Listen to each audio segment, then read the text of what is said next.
And we have said it that tomorrow will not belong to us. They have been cheated for too long.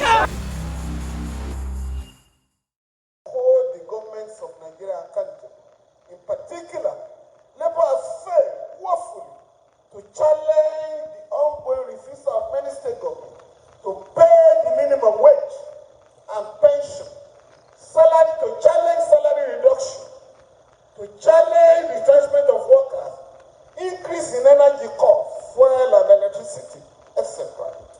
It is high time the trade unions were reorganized and repositioned to challenge the dominance of the political space by the ruling class and the implementation of neoliberal economic policies, including the removal of subsidies, devaluation of the national currency, dollarization of the economy, unemployment and poverty. Just yesterday, the NNPC announced that by May this year, not a dime will be remitted to the Federation account.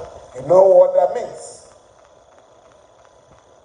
But ASCAP has recently compiled a report where we have challenged the government, and we are going to Professor Olorode that we should pamphleteer.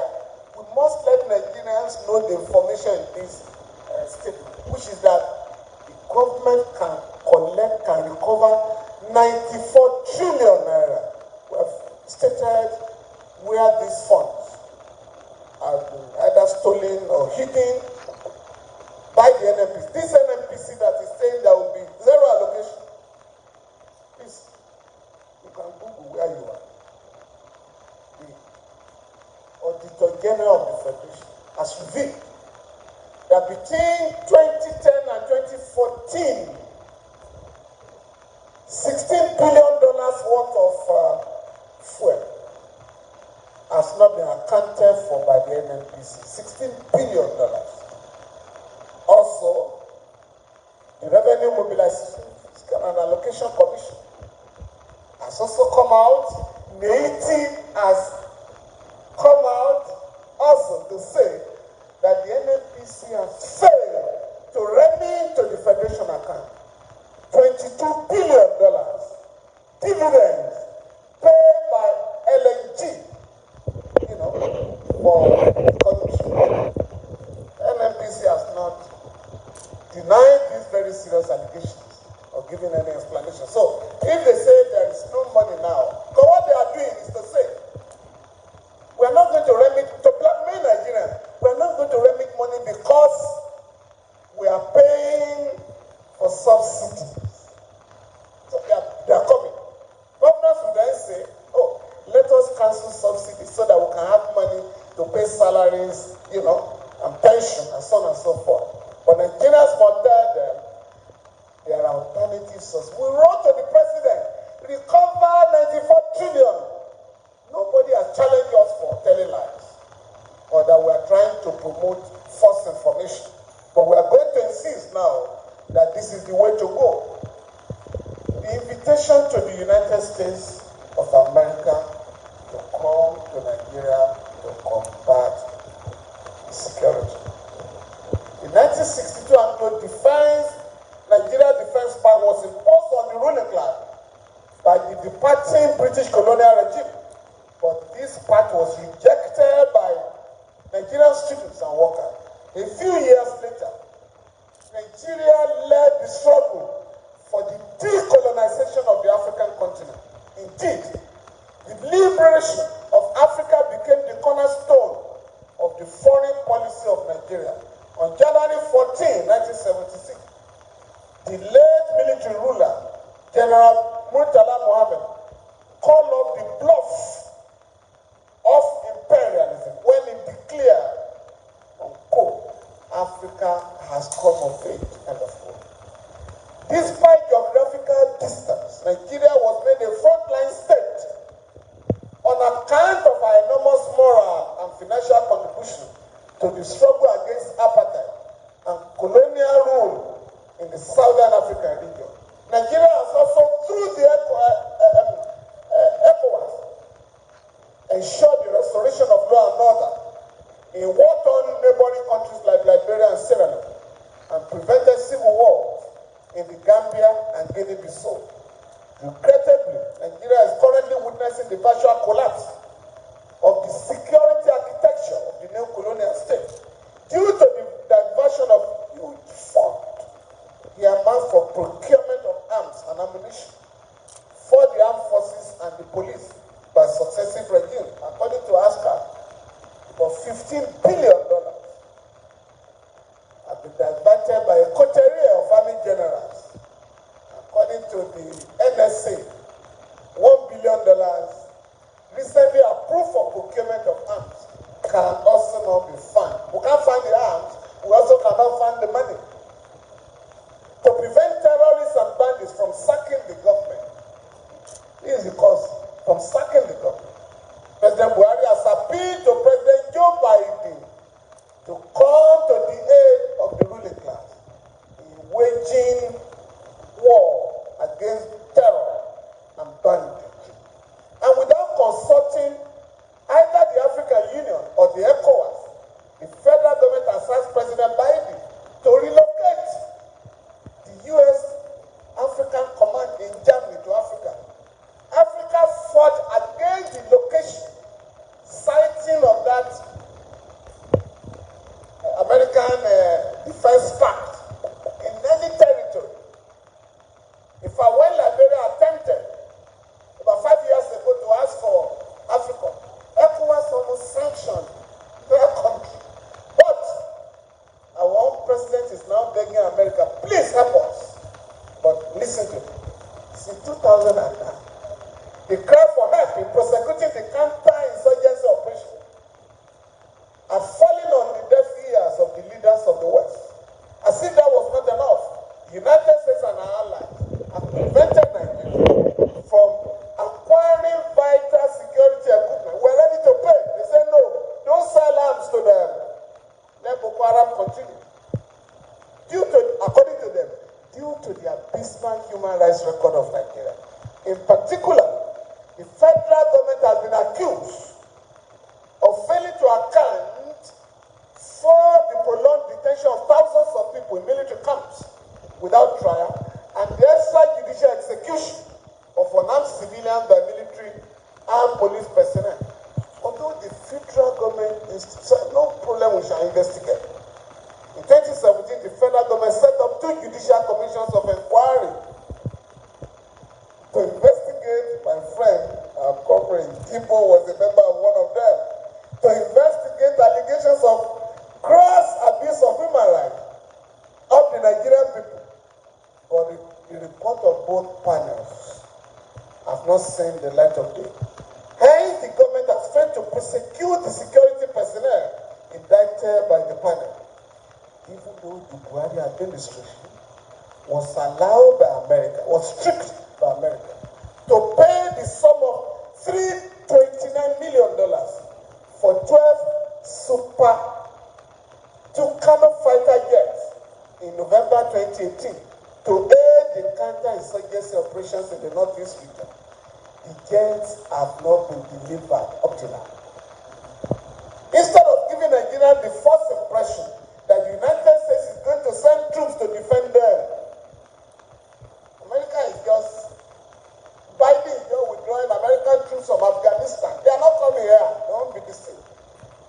We're challenging the federal government and we're calling on labor to mobilize Nigerians to compel the government to embark on mass recruitment of military and police personnel because our country is under-policed. We must equip them and motivate them to defend every part of the country. In addition, all states and local governments should proceed to set up defense committees constituted by young men and women in every community to collaborate with the police in securing the lives and properties of our people. The way forward. In my analysis, I have tried to show that the trade union movement, in comparison with the Michael Modu, Nukaese, Wahab Goodluck, Hassan Soumane, and Adishiroma generations, the trade union movement has seized the Bafia era suffer from lack of clear-headed, unambiguous, and principled stand on national development. However, given the rise of ethno-religious cleavages and the dominance of the individual over the collective, the labor movement remains the most pan-Nigerian and practically the only movement that can command voluntary national compliance on national issues and action. Centrifugal forces are gathering momentum, having begun to dictate the direction and pace of the country's movement. The patriotic and pan-African forces in the country need to close ranks and move the country towards a different direction. And time is not on our side. We are not unaware of the ongoing effort by the NSC to repossess the Labour Party, to rename and rebrand it or retire it in favor of a new party. Whatever may be the case, the fortunes of the Labour Party or its successor will depend on many factors, including the trust workers have in the leadership of the trade union movement, public confidence in Labour, and the fidelity of Labour leaders to the movement, workers' ideology and faith in the ability of workers, farmers, intellectuals, and the youth to redirect the country from the current ruinous politics of the mainstream political party. Notwithstanding the success recorded by the NSAS movement last year in the popular agitation of the youth against police brutality, Labour remains the only group that has the capacity to mobilize and organize the Nigerian people politically to seize power from the soiled hands of members of the ruling class. In other words, Labour has to reject lethargy, step forward and play its leading role in facilitating the accession to power by the Nigerian people.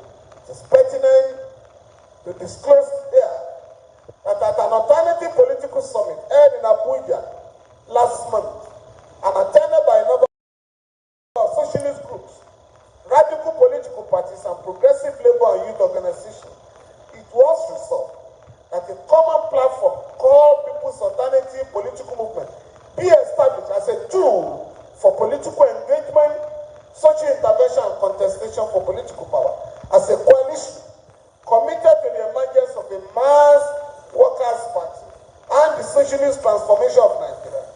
The movement further resolved to embark on a 3-month broad consultation to popularize the political platform and its program, mobilize other left groups and radical progressive forces to join in the new initiative, and intervene regularly in the day-to-day struggles of the popular masses across the country. In his goodwill message at the summit, Professor Toye Olorode charged us thus, and I quote him, the Nigerian ruling class have, especially in the last 2 decades or so, grouped and regrouped, conspiring with international capital to push Nigeria to the current economic and cultural brink that has also begun to threaten the very integrity of our country and the centuries-old solidarity among our people. Let us reiterate that we are here to declare again that a new Nigeria is possible, and to declare the imperative of pursuing and realizing that possibility. We are here today to pursue the restoration of the sovereignty and the dignity of Nigerians' working masses, to pursue the restoration of the ownership of Nigeria to them. We are here to pursue the restoration of the strength of the diversity in our country and of our peoples. We are here to pursue the untethering of the liberating economic, social, and cultural powers of solidarity among the dispossessed, impoverished, and humiliated masses of Nigeria. We are not here to substitute ourselves for the masses and their self-organizing power. We are here to pursue solidarity with them and with their organization. That is Professor Toye Olorode. Upon a critical review of the nation, the summit came to the irresistible conclusion that Nigeria's capitalist ruling class and the state, as presently constituted and structured ideologically and politically, cannot hurt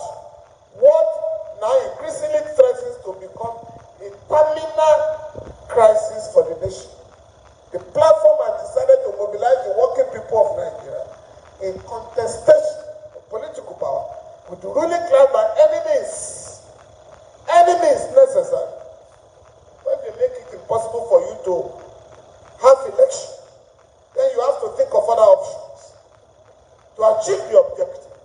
The movement decided to strengthen its relationship with the labor movement in order to reclaim the workers' movement, broaden the base, and promote working people's participation in the political and economic processes of the country toward the realization of the socialist transformation of the country. As part of its mobilization work among the popular masses, the movement would build and organize women, youths, students, peasants, and other exploited groups in the country, as well as Nigerians in the diaspora, and build effective political relationship with their movements and organizations. Finally, comrades, as I thank you for your patience, permit me to wish Professor Toye Olorode happy birthday and many more years of healthy and productive service to the country and humanity. Thank you very much, comrades.